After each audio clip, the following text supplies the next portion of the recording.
चालबाज बहू। लुधियाना की रीटा की जिंदगी बड़े ही मजे से गुजर रही थी। आस पड़ोस से लेकर नाती रिश्तेदार सभी रीटा को बड़ा मानते थे। वो सबकी पसंद नापसंद का ख्याल रखती। अरे बहन, ये लो कढ़ी बनाई थी मैंने। सोचा तुम बीमार हो तो तुम्हारे घर के लिए भी बना दी, खा लेना। सभी रीटा की तारीफ करते हैं।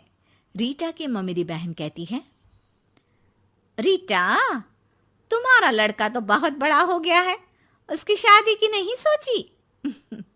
सोच तो रही हूं, लेकिन ऐसे लड़के से कौन शादी करेगा जो कमाता धमाता ही नहीं है। ये तो है। तू उसे समझाकर किसी काम पर क्यों नहीं लगाती? अरे क्या करूं बहन, समझाती तो बहुत हूं लेकिन समझता ही नहीं। किसी तरह कहीं काम पर लगा भी दो तो 2-4 दिनों में ही काम छोड़कर वापस आ जाता है। कहता है खुद का काम करना है। अगले दिन रीटा का बेटा मयंक कहता है, माँ, ये नेहा है, मैं इससे प्यार करता हूँ और इसी से शादी करूंगा। अब लेकिन नेहा बेटा, ये तो काम ही नहीं करता, तुम खाओगी क्या? माँ जी, आप जो खाएंगी वही मैं भी खा लूंगी, लेकिन शादी तो मयंक से ही करूंगी। रीटा नेहा और मयंक की शादी करवा देती है। हे जी, देखिए तो, ये हमारा भाग्य है कि शहर की इतनी प्यारी पढ़ी लिखी लड़की हमारी बहू बनी। हाँ रीटा, सही बोल रही हो, वरना कौन बिना काम धाम के लड़के से शादी करता है। नेहा सारा दिन घर में रहती और सास को देख देख कर जलती कुड़ती रहती। अरे नेहा, तू तो बहुत लक्की है जो इतनी अच्छी सास मिली, माँ की तरह तेरा ख्याल रखती है। नेहा बिना मन के हंसकर निकल जाती है। आए दिन नेहा को उसकी सास की तारीफ सुनने को मिलती। मयंक, तुम्हारी मम्मी बहुत चालाक है, सबको सम्मोहित करके रखी हुई है। कोई मुझसे पूछे कितनी झूठी औरत है तुम्हारी माँ। अच्छा, कैसी, क्या झूठ बोल रही थी? अरे जिसे देखो वो कहता है तुम किस्मत वाली हो कि अच्छी सास मिली। क्या तुम लोग किस्मत वाले नहीं हो जो मैं मिली तुम लोगों को? अरे लेकिन यार, तुम्हें तो कोई जानता नहीं ना। तुम्हें तो लोगों को समझाना पड़ेगा कि तुम भी उतनी ही अच्छी हो जितनी की माँ है। उतनी? ना जी ना, मैं तो उनसे कहीं ज्यादा समझदार और गुणी हूँ। नेहा अपनी माँ को फोन कर सारी बात बताती है। अरे देख, तुझे सबके सामने अपनी सास को गलत साबित करना होगा। अगले दिन नेहा हाथ में टूथपेस्ट लगाकर घर के बाहर खड़ी होती है कि पड़ोसन उससे पूछती है, अरे नेहा बेटा, क्या हो गया? ताई, क्या बोलूं मैं? मेरी सास से मत कहना ताई जी, मेरी सास ने गुस्से से जला दिया। मैं नहीं मानती, रीटा तो बड़ी ही भली औरत है। मेरा पति कोई काम नहीं करता ना, सारा सारा दिन ताने देती रहती है, कहती है तुझे खाना तभी दूंगी जब घर का सारा काम करेगी। पड़ोसन को नेहा पर तरस आ जाता है। वो सब जगह नेहा की कही बात फैला देती है।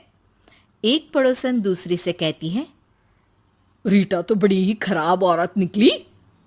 हाँ हाँ, देखो तो कैसे बहू पर जुल्म करती है। नेहा के घर रीटा की भाभी आती है। अरे मामी जी नमस्ते, कैसी हैं आप? मैं तो ठीक हूँ बेटा। कहाँ है रीटा, घर में नहीं है क्या? उसे तो मैंने कहा था कि मैं आ रही हूँ।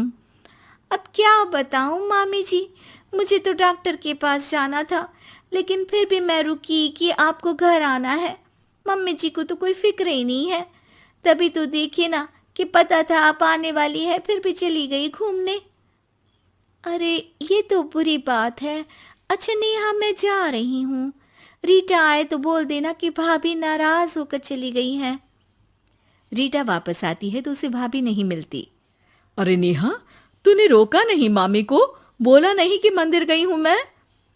अरे मम्मी जी, मैंने तो उन्हें बोला कि आप बस आ ही रही हैं, लेकिन वो नहीं मानी और चली गई। मामी भी सभी रिश्तेदारों में रीटा की बुराई फैला देती है। अब जो रीटा सबकी लाडली हुआ करती थी, वो सबकी आंख में खटकने लगी। रीटा को समझ नहीं आता था कि जो पड़ोसी उसे हमेशा प्यार से बुलाते थे, वो उसके सामने आते ही दरवाजा क्यों बंद कर देते हैं। जो रिश्तेदार उसे इतना प्यार करते थे, वो उसे अब फोन तक नहीं करते। एक दिन रीटा के पास उसकी भाभी का फोन आता है। तू तो बड़ी हो गई रीटा।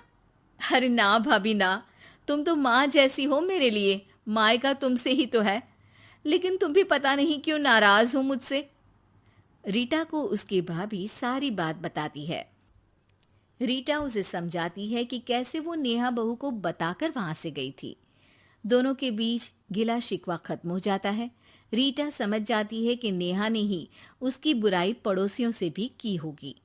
रीटा सबके घर जाकर बात करती है, जहां उसे पता चलता है कि नेहा ने ढेर सारी झूठी बातें कर रखी है। रीटा सोच लेती है कि वो नेहा को सबक सिखाकर ही रहेगी। नेहा, तेरे ससुर जी रिटायर हो रहे हैं, तो अब तू और मयंक कहीं और घर देख लो। अरे कैसी बातें कर रही हैं सासू माँ, ये तो कोई काम नहीं करते, हम कहाँ जाएंगे। तभी वो पड़ोसन आ जाती है। अरे नेहा, अच्छा ही तो है, तेरी ऐसी सास से छुटकारा मिल रहा है जो तुझे बात बात पर जला देती थी ना। घर जरा जल्दी खाली कर देना नेहा, मयंक से भी बोल देना। नेहा को समझ आ जाता है कि सास को सब पता चल गया है। वो उसकी पैर पकड़ लेती है। सासू माँ, मुझे माफ कर दीजिए, मैं आगे से ऐसा कभी नहीं करूंगी।